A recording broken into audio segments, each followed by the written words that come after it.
I recently had to handle something no man should ever have to. A group of fake enforcers rolled up on my ranch and tried to seize it. Their excuse: some made-up zoning violation from an HOA that didn't even exist. But the ones who got shut down in the end wasn't me, but them. Let me take you back to how it all started. Before we dive in, let me know where you're listening from today. The first time I met Greg Falk, he looked like a guy who'd failed his police psych eval and decided to take it out on the world, one HOA citation at a time, clipboard clutched tight, HOA windbreaker zipped up to the collar like he thought the thing gave him diplomatic immunity, cheap aviators that screamed suburban cosplay cop, and a smirk that told me everything I needed to know about the man underneath. "Afternoon," he said, chin up like he was addressing a suspect. "You the new owner of parcel 42C? Unless this is a reverse sting," I said, wiping grease off my hands. "Yeah, that's me." He didn't laugh. He just eyed the Mustang like I'd parked a war crime on his lawn. "Now look, I get it. The car is not subtle. A 1969 Mustang fastback, restored bolt by bolt, cherry red with matte black racing stripes, an AV8 that could rattle loose the fillings of anyone within 50 yards. I didn't build it to be polite. But the man looked like he was mentally drafting the eulogy for his peace and quiet.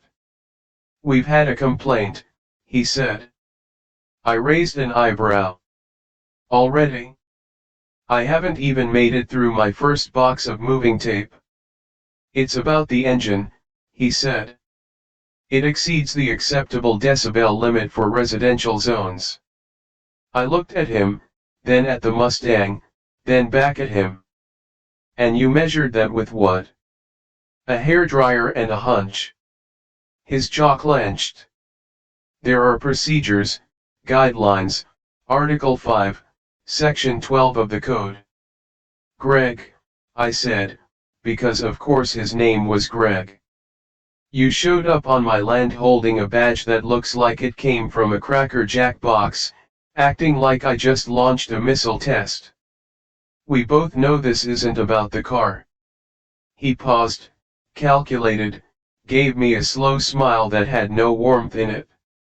"We expect all residents to align with the standards of the neighborhood." There it was. The threat, coded in fake friendliness and HOA jargon. And that's when Grandpa Roy made his entrance. Roy doesn't arrive, he emerges, like the final boss in a Clint Eastwood fever dream. 75, barrel-chested, wore his denim like armor and his boots like warnings. A Vietnam sniper who could still dead-eye a squirrel from 400 yards, and had the coffee addiction to prove it. He stepped out of the barn, rifle sling over one shoulder, cigar already smoldering. He said, glancing at Greg, "one of them clipboard cowboys?" Greg turned, stiffening. "And you are?" Roy squinted. "Old. Armed. And allergic to bureaucratic redacted dot." Greg blinked. Roy took a slow step forward. "You got a warrant, son. This isn't a police matter." "Good." Roy cut him off. "Because if it was, you'd be trespassing right now." Greg's mouth opened, closed, opened again.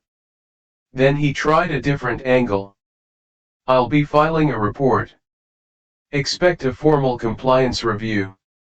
He turned to walk off, but before he left, he let his gaze linger on the Mustang a second too long. "Nice car," he said. "Shame if it started racking up fines faster than you could fix them." Then he walked off, like that wasn't the most passive-aggressive threat I'd heard since I left the military. I watched him go, chewing the inside of my cheek. "Compliance review," I said under my breath. Roy took a long drag of his cigar. That's HOA speak for we're about to crawl up your ass with a clipboard. He wasn't wrong. Over the next few days, I laid low. Fixed a cracked porch board, cleaned the gutters, tuned the Mustang with a light idle that made Greg's house vibrate just enough to be annoying, but not enough to be illegal. Roy mostly sat on the porch with binoculars, drinking coffee strong enough to dissolve steel. "Feels off, don't it?" he said one evening. "What? This place? The way they move?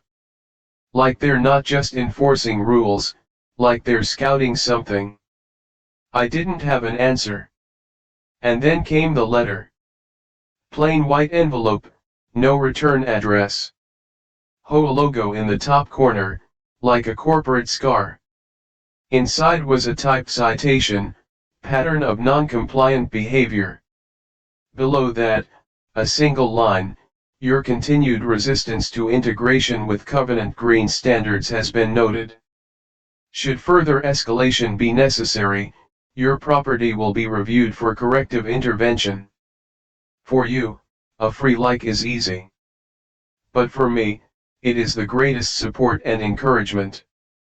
For this video, can you give me 1 like and 1 subscription? Thank you very much. I read it twice. Then Roy read it once and laughed. Corrective intervention, he snorted.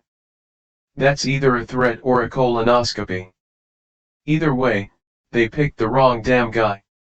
He was right. But that wasn't the part that made my stomach drop. Tucked behind the letter was a photo, me in my garage, shirt off, leaning over the Mustang. Shot from an angle I couldn't see from any of my cameras. A long lens shot from the trees. Someone had been watching me, on my land, uninvited, unseen. I scanned my camera logs. Nothing. Clean check. The sensor logs. No blips. Whatever system they were using, it was either military grade or smart enough to stay in my blind spots. Roy didn't laugh this time. He just muttered, "This ain't code enforcement, this is recon," and started checking the barn for thermal gaps. That night, we posted up on the porch in silence. I had my binoculars, Roy had his rifle. Neither of us spoke. The Mustang sat in the moonlight like bait. We didn't see anything, but just after 2 a.m., one of my motion sensors pinged, "South tree line. Too fast for a deer." By the time I got out there, nothing but the brush was bent, and someone had left a single cigarette butt with a red lipstick smear on the filter. Roy sniffed it. Menthol. Cheap. Probably Karen. He pointed down the street. Beige house, blue shutters, wind chimes that made me want to commit minor arson. "That one," he said, "president of the HOA. Real power-hungry type. Thinks the covenant laws give her moral authority." I filed the name away. Next morning, a neighbor swung by. Name was Hank. Retired electrician. Fidgety eyes darted too much. "You're the new guy," he said, scratching his arm. "Just a heads up, don't poke the bear." "What bear?" He jerked his chin toward the HOA office trailer. "They don't like being challenged. I used to have a metal shed for storage. They said it violated neighborhood character. Next thing I knew, my water got shut off. Took me 6 weeks to get it turned back on. They got ways, man." "What'd you do?" He looked away. "Sold the place." Then he left. Roy didn't say anything, just took another drag of his cigar and tapped the ash off like it was punctuation. That night, we added 2 more floodlights, recalibrated the trail sensors, moved the barn cams 10 feet higher, and I went through every piece of mail I'd gotten since moving in. Found 3 more envelopes with no return addresses, all typed, all vague, all threats. I pinned them to my workshop wall, right next to the photo of me in the garage. Then I opened the gun safe. Not because I was scared, but because I knew what was coming next. The review. The compliance check. It wasn't going to be clipboards and passive-aggressive questions. It was going to be something else entirely. They weren't coming to inspect anything, they were coming to claim it. And if they thought they were the only ones watching, they were about to find out what real surveillance looks like. They didn't knock. They showed up in formation. 3 men moving like they'd done this before. Not in uniforms, but close, black polos, matching gear, tactical posture, radios clipped low, sidearms partially concealed, like they weren't sure if this was a visit or a mission. I was under the Mustang when I heard them. Heard it in the gravel. The rhythm too in sync to be random, too slow to be casual. Roy said one word from the porch, company. I slid out from beneath the car, grease on my hands, sweat on my neck, and stared straight into the mirrored lenses of a man who'd clearly spent more time in the gym than the law library. Afternoon, he said, flat voice, no smile. We're here for a compliance inspection. No clipboard. I asked. You guys forget the paperwork in your war wagon. He didn't answer, just flashed a badge. Cheap laminate clipped to a vest that had more buckles than purpose. By order of the board, he said. Routine review under HOA Statute 9C. Never heard of it, I said, and I've read the whole charter. Another step forward, close enough that I could smell the cologne, heavy, synthetic, like insecurity in a bottle. You're obligated to comply. You got a name. He hesitated, just for a breath, but it was there. That's what I thought, I said. Behind me, Roy stood up, slow. He didn't say much, just walked to the porch rail, leaned over, and let his cane thud once against the decking. A punctuation mark. The rookie on the right twitched like the noise meant something. Roy squinted at them. Didn't realize HOA rules came with tactical gear. You boys get that vest out of a catalog or a war crime. Still, no one spoke. I stepped closer, calm, controlled. You know what real enforcement does? I asked. They give names, present warrants. They don't roll 3 deep with matching hats and no paperwork. No response. So I pushed. Which means you're not real enforcement. You're either cosplaying, or you're criminals. So which is it? Silence. That's when the bearded one on the left reached for his belt. Not fast, but not slow either. Roy didn't flinch, just reached behind the planter box beside his chair and opened it. Not tomatoes, shotgun. Sawed off, walnut grip, stock worn to hell. The kind of weapon that didn't make threats, it made statements. The rookie stiffened like someone had zapped his spine. Roy stepped down from the porch, slow and deliberate. We're not escalating, he said. We're just prepared. The leader's jaw clenched. He looked at me, then back at Roy. This isn't over. No, I said. It's not. They backed off. Didn't run, didn't turn their backs, just retreated, eyes scanning, radio silent, boots heavy. Their SUV was matte black, unmarked. Rear hatch had a visible drone bay, folded wings, compact thermal sensor mount. This wasn't compliance, it was a recon patrol. As they rolled out, Roy leaned close. They'll come back, he said. We spent the next 6 hours tightening the perimeter, trail cams, IR sensors, booby traps from my own personal bag of tricks. I rerouted the wireless feed to bounce through 2 VPNs and a dead IP in Wyoming. Paranoia, maybe, but paranoia is just preparedness with receipts. At 3:17 a.m., the first drone came.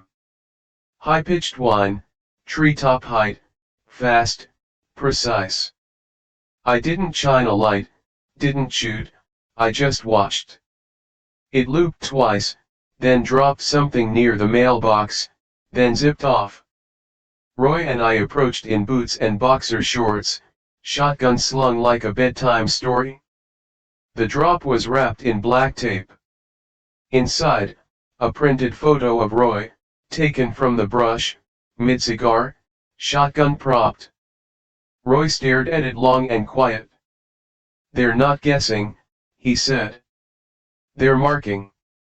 I didn't speak, just stared into the dark where the drone had vanished. Then I turned on the garage lights, checked the Mustang, lifted the body. Saw it instantly, a magnetic tracker, tucked just behind the rear axle. Custom short-range ping, GPS relay, built to hide. They didn't just want to intimidate us, they wanted to know when we left, when the house was empty, when we were vulnerable. But they made one mistake, they didn't know I'd found it. Which meant they'd keep using it, keep pinging it. Which meant I could follow the signal back. For you, a free like is easy. But for me, it is the greatest support and encouragement. For this video, can you give me 1 like and 1 subscription? Thank you very much. I took it into the shop, hooked it to my signal reader, and watched the relay bounce between 3 towers, then localize just outside the development, an old utility shed. Roy stood behind me, arms crossed. "You going to tell them?" he asked. I smiled. "No," I said. "I'm going to let them think it's working. Then I'm going to feed it false movements, and when they come to check it..." I pulled out my map. "They're going to walk into something real." Roy grinned, and for the first time in weeks, we didn't just feel outnumbered, we felt in control. The funny thing about homeowners association paperwork, it's never about what it says, it's about what it doesn't. Roy was the one who spotted it. Between the ridiculous fines, buried clauses, and suddenly redacted sections, he pulled out something that felt wrong, too corporate, too aggressive. That's when we found it. Covenant Green Holdings wasn't just an HOA, it was a limited liability company, registered in the state of Colorado, 6 months old, parent to 3 shell corporations, including one with a charming little name, Liongate Tactical Solutions. I froze when I saw it. Liongate had been blacklisted in 2018 after a conflict resolution failure in West Africa, which is military speak for they shot people they weren't supposed to, and now they were sending fake compliance enforcers to my door. I didn't say much, just opened my laptop, plugged in the flash drive we'd taken off one of those enforcers, and scanned for files. Found one, Phase 5 property seizure, Maple Sector. Inside, 12 names, 12 properties, each marked non-compliant, each with flag citations, surveillance logs, and assessments marked ready for reclamation. Mine was at the top. Roy's was 2 slots below. The orchard up the hill, the goat rancher with the bad back, the couple with the native plants instead of manicured lawn turf. This wasn't an HOA, it was a target list.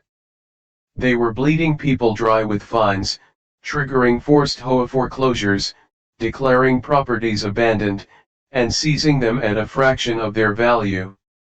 And once they got the land, Karen built on it, renovated it, resold it under one of her other shell companies. Urban revitalization, Roy muttered, flipping through the documents, except it's not urban, and they're the ones burning it down. I needed air. I saddled up Juno, big black gelding with a chipped ear and a stride that could break concrete. He'd carried me through desert windstorms and flash floods, he could carry me through this. We rode the southern trail across the dry arroyo and through the ravine, just dirt, silence, and the metallic creak of my rifle strapped to the saddlebag. Out past the brush line, I saw them, flags staked into ground that hadn't even been listed for sale. Neon pink and orange, flapping in the wind, marked with Karen's developer ID. Survey teams had already come and gone. She was moving fast, buying up property before the paperwork even cleared. That's when it hit me, she wasn't reacting to resistance, she was anticipating it. Back at the ranch, Roy had cracked deeper into the county development portal. Covenant Green Holdings had already submitted permits to rezone most of the ridge, the ones marked vacant on the seizure file, pre-approved, quiet, hidden behind dummy shell names. And every permit had the same reviewer initials, KB. Karen Blaylock. Roy said, rubber stamping her own empire. That night, I made a call. Mick Shaw, old Unit Xer, now he flew drones for Silicon Valley clients too paranoid to use Ring doorbells. You busy? I asked. For you, he said, not even a little. Who we watching? Suburban Warlord? HOA flavor?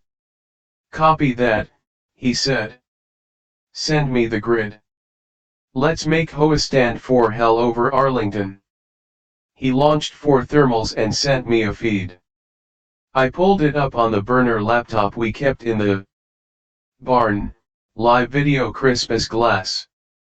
The HOA trailer, Covenant Green headquarters.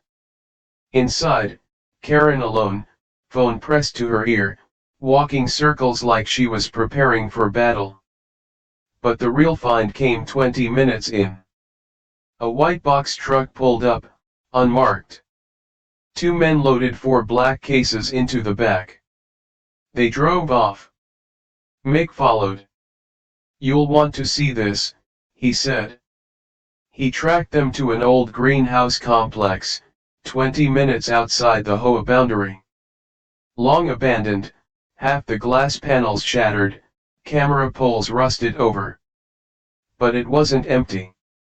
4 armed guards staggered patrols, motion sensors mounted near the corners. They're staging something offsite, I said. Storage? Roy asked. Could be weapons, could be records, could be worse. Want confirmation? Mick said. Not yet, I told him. Soon. I needed to see it with my own eyes. So I rode out. Same saddle, same rifle. Juno didn't make a sound as we crossed the ridge. Moonlight carved the land like silver wire. I moved slow, flanking the long edge of the property, scanning for sentries. The greenhouse had no lights, but the fence perimeter had fresh barbed wire. Inside one of the structures, I saw movement, shadows, at least 2 flashlights with red filters. Tactically trained. I dismounted, ducked low, got within 50 yards, close enough to make out crate markings, property enforcement kits, CGH. She wasn't just preparing for pushback, she was preparing for occupation. I slipped out unseen, rode back slow, mind racing. And when I got home, there it was. An email from Karen. Subject: clarification regarding neighborhood harmony. Just one line: those who fail to adapt will be re-evaluated. No greeting, no signature, just intent. Roy read it, lit a fresh cigar, and muttered, "That's not an HOA notice, that's a line from a warlord's manifesto." "We can hit them first," I said. "I thought you'd never ask." We spent the next 48 hours building our net, recalibrated trail cams with thermal overlays, mic dishes disguised in lawn gnomes, a signal jammer rigged into a fake bird bath. I even set a pressure alarm on the garden gate, using old tripwire tech from my jungle days. We let the tracker in the Mustang run fake loops, sent it into town, paused at gas stations, then circled back under a tarp. I wanted them overconfident. I wanted them watching the wrong thing. That's when Hank came back. This time he didn't look scared, he looked pissed. "She fined me $3,000, he said, for neglecting community optics." "What does that even mean?" "Means your hedges aren't symmetrical," I said, "or your soul." Roy stepped out with a coffee in one hand and his old field knife in the other. "You ready to stop folding?" he asked. Hank nodded, then handed me a list, 4 more names, all hit with violations, all ready to fight. We weren't just holding the line anymore, we were planning the next move. Because we finally understood something, Karen didn't expect resistance, she expected retreat. And what she was about to get was war. It started with the silence. No cicadas, no frogs by the creek.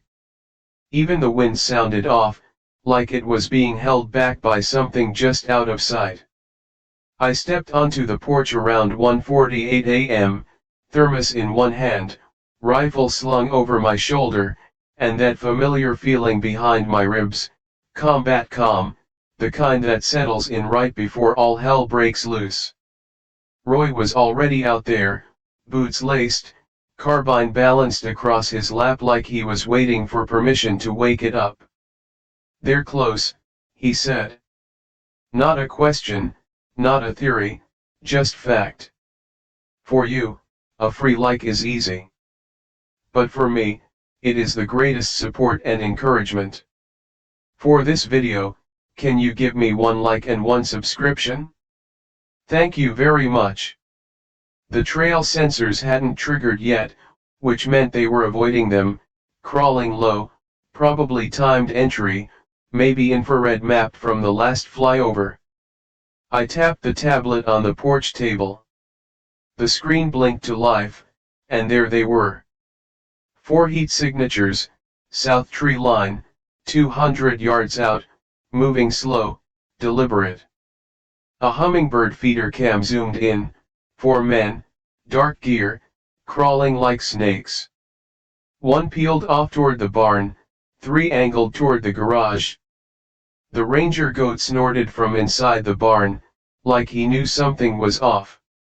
Roy leaned forward. "Flashbang or spotlight first?" "Let them breach," I said. "I want to see how far they think they can go." Garage, 2:07 a.m. Bolt cutters hit the side door sensor wire. Snapped exactly where we wanted them to. It triggered a decoy alarm light near the opposite eave. While they moved to cut that one too, they missed the real trip. Flashbang ignited inside the oil drum rig. The blast didn't kill anyone, but it definitely introduced itself. Metal screamed. 1 guy slipped on a film of grease and hit the floor hard. The second stepped forward and ate a beanbag round to the ribs, shot clean from my 12 gauge. He hit the wall, gasping like his lungs had turned inside out. The third made a break for it, didn't make it far. Roy dropped him with a sweep to the back of the leg, zip-tied him face down, and rolled him with 1 boot. "Beardless," Roy muttered. "They're sending rookies now." 2 down, 1 gasping, 1 running quiet toward the barn. The barn. 2:09 a.m. I flanked wide while Roy kept watch. The 4th guy was methodical, didn't trip the outer wire, but the inside line.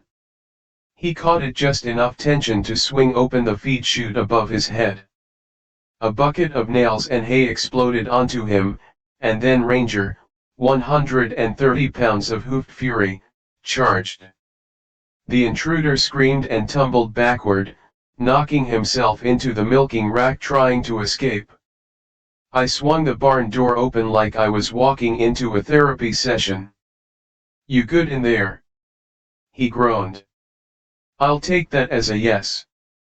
I zip-cuffed his wrists and legs, duct-taped his mouth, and dragged him outside to cool off next to his friends. That was 3 down, 1 left. The house, 2:14 a.m. Thermal showed him crouched below the porch steps. He had a Glock, suppressed, civilian model, tactical gloves, clean footwork. Not an amateur. He crept toward the kitchen window and popped the screen like he'd done it 100 times, slid in.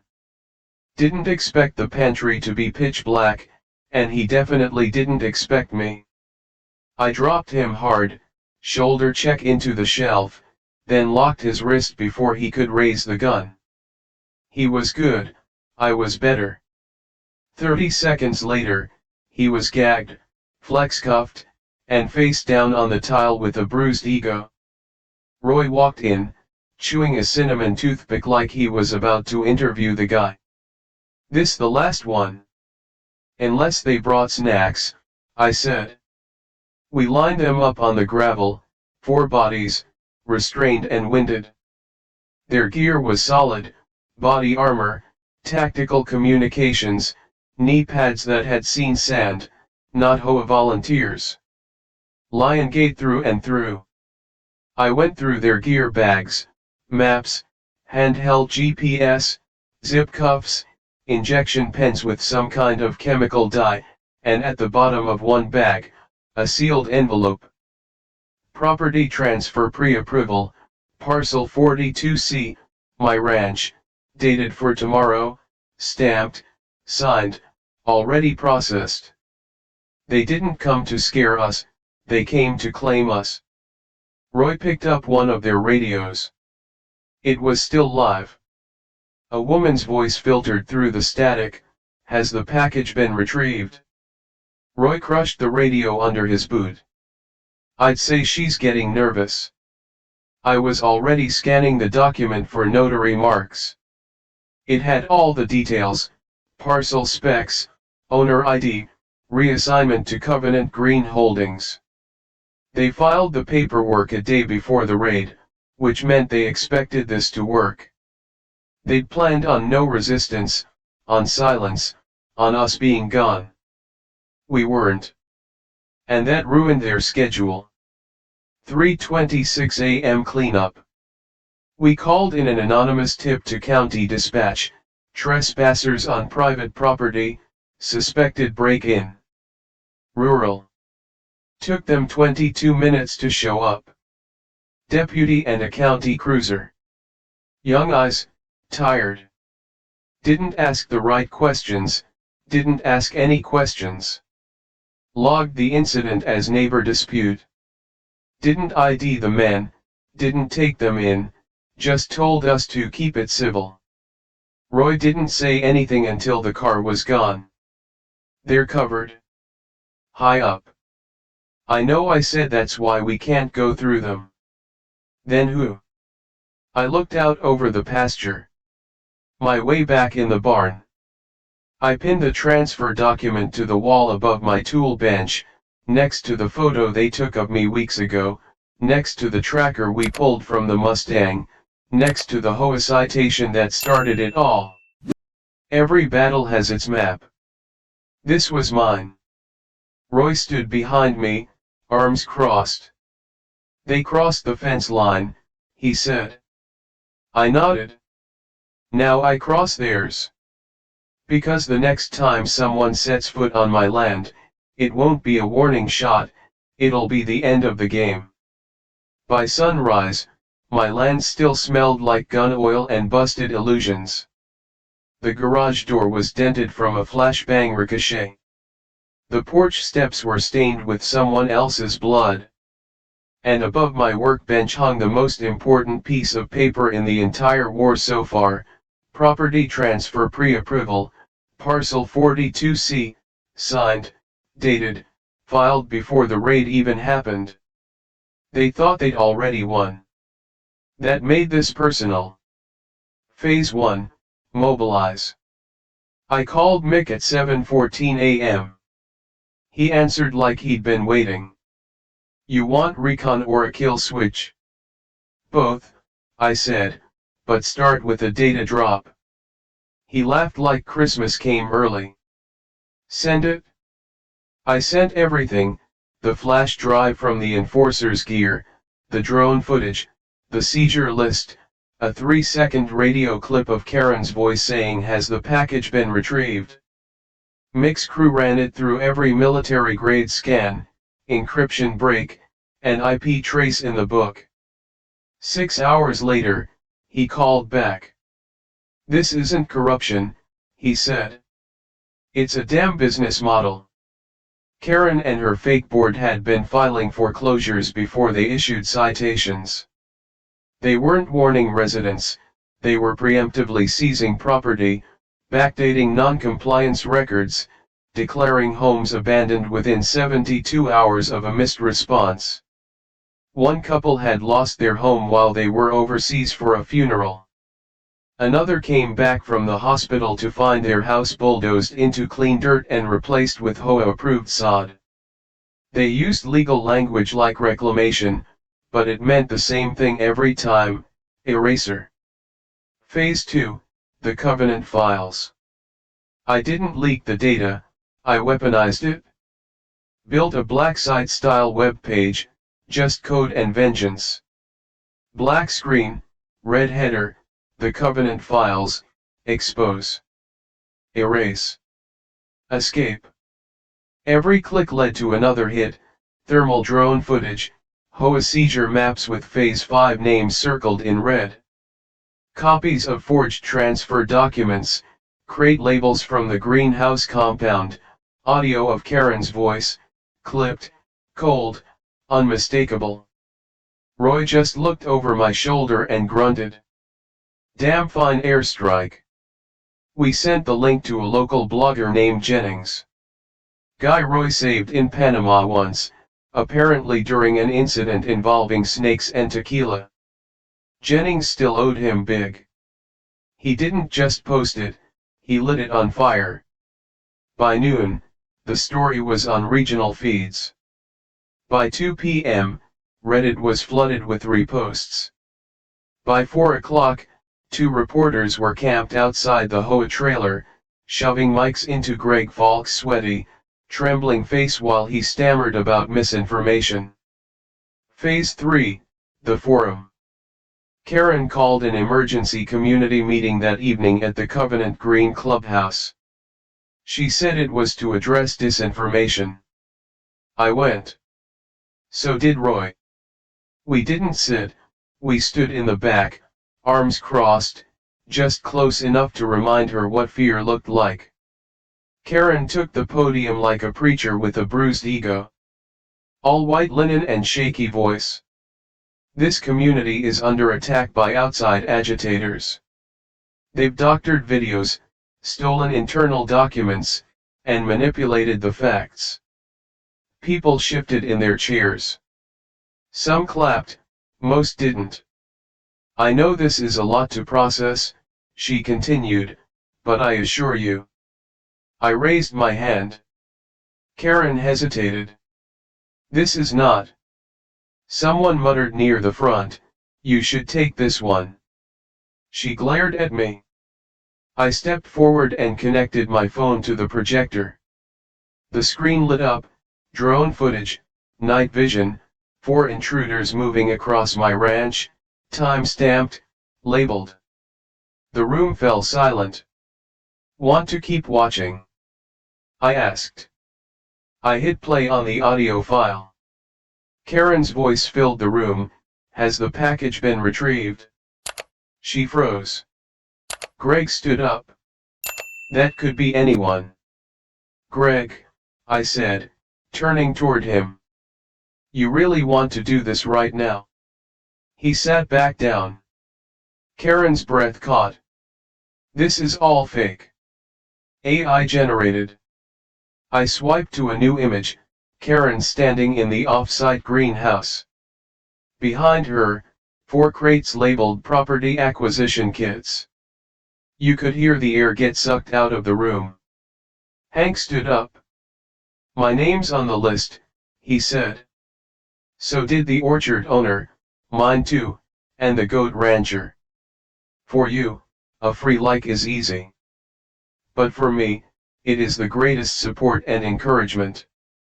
For this video, can you give me 1 like and 1 subscription? Thank you very much. And then a quiet, familiar voice from the corner. I've been tracking them for 4 months. It was Marcus, retired Marine, lived 2 doors down. He stepped forward and pulled out a folder, private investigator license, he held it high. I've got notarized copies of every one of these documents, cross-referenced with county property logs.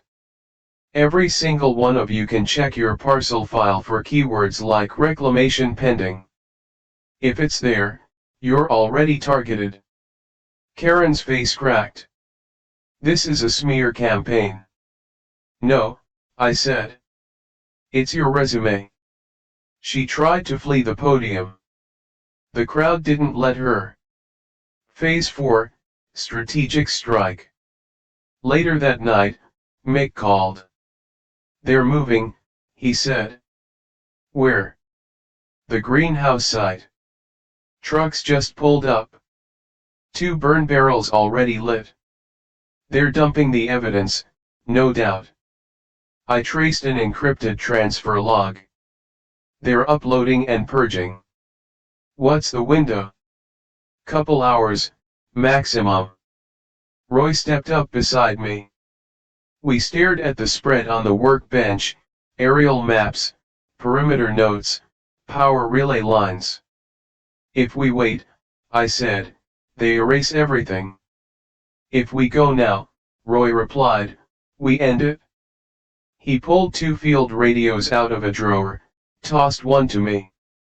I caught it, clipped it to my vest. No more press conferences, I said. No more open letters. He agreed. Just action. I mounted Juno in silence. The saddle creaked like it understood the weight of what was coming. Roy strapped the old Remington to his back.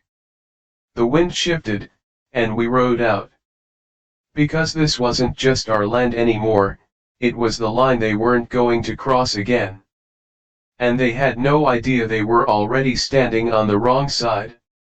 There are 2 kinds of silence before a firefight, the scared kind, breathy, panicked, full of whispered prayers and second guesses, and the resolved kind, where no one talks because everyone already knows exactly what's about to happen.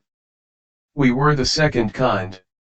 Juno barely made a sound under me, ears twitching, breath like steam. Roy rode beside me, face blank as a gravestone, rifle slung, hands steady. The greenhouse compound sat below, buried between dried-out hills, just steel panels, black glass, and bad intentions. 4 trucks idling out back, no logos, engines warm. They were still shredding files, still wiping drives, still trying to vanish. We weren't going to let them. Phase 1, Breach. We split wide. Roy took the east, I flanked low through the ravine creek bed, dried out brush knee-high, just enough cover to stay invisible. There were motion sensors, I spotted them by how they weren't moving in the wind. 2 guards, night vision, no helmets, sloppy.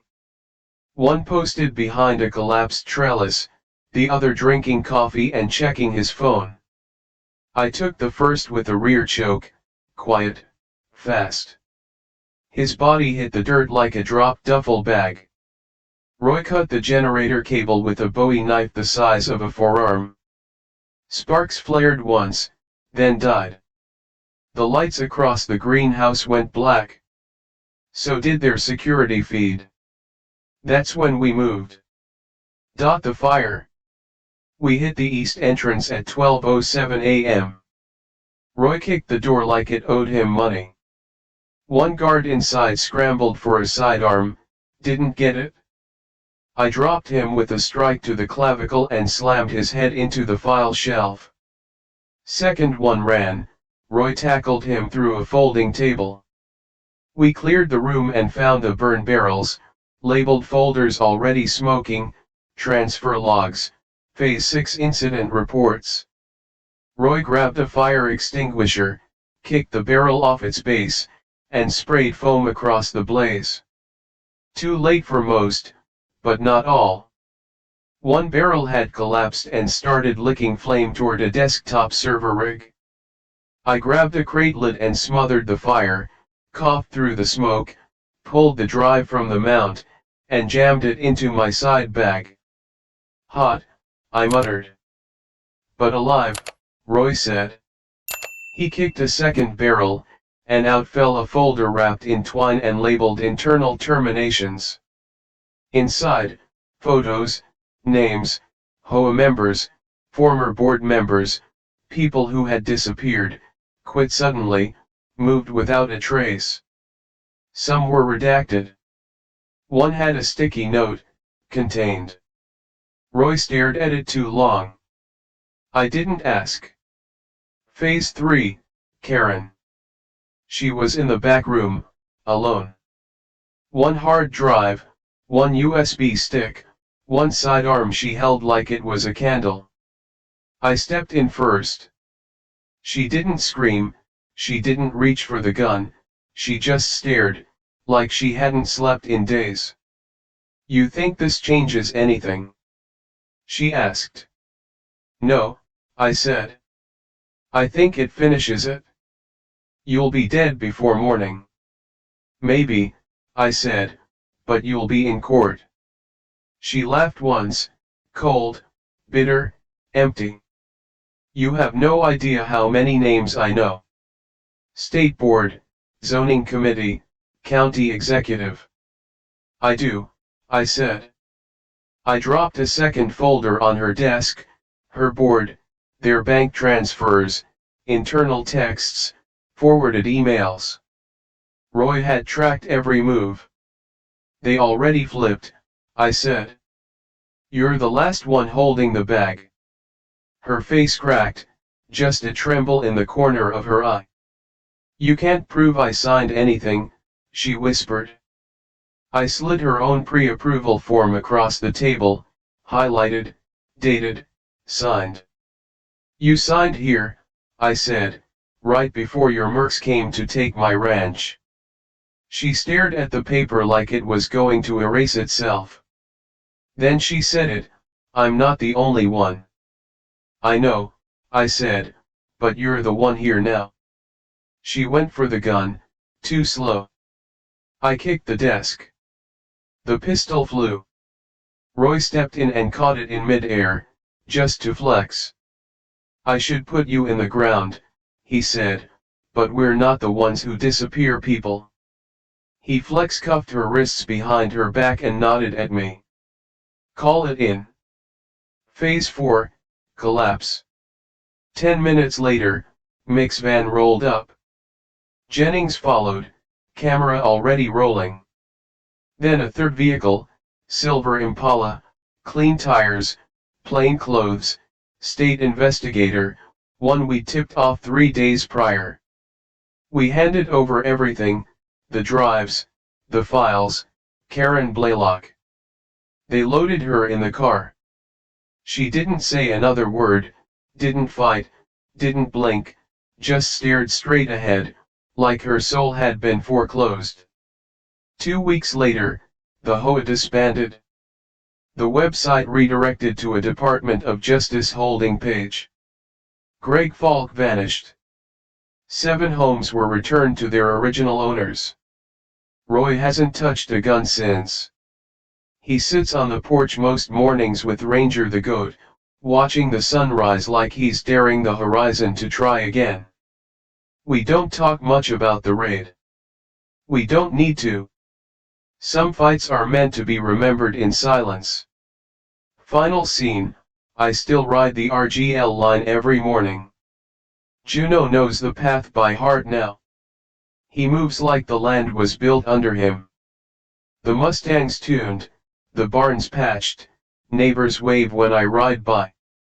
There's still an HOA, but it's run by people who knock first. And if anyone ever forgets where the line is again, well, there's a line out here.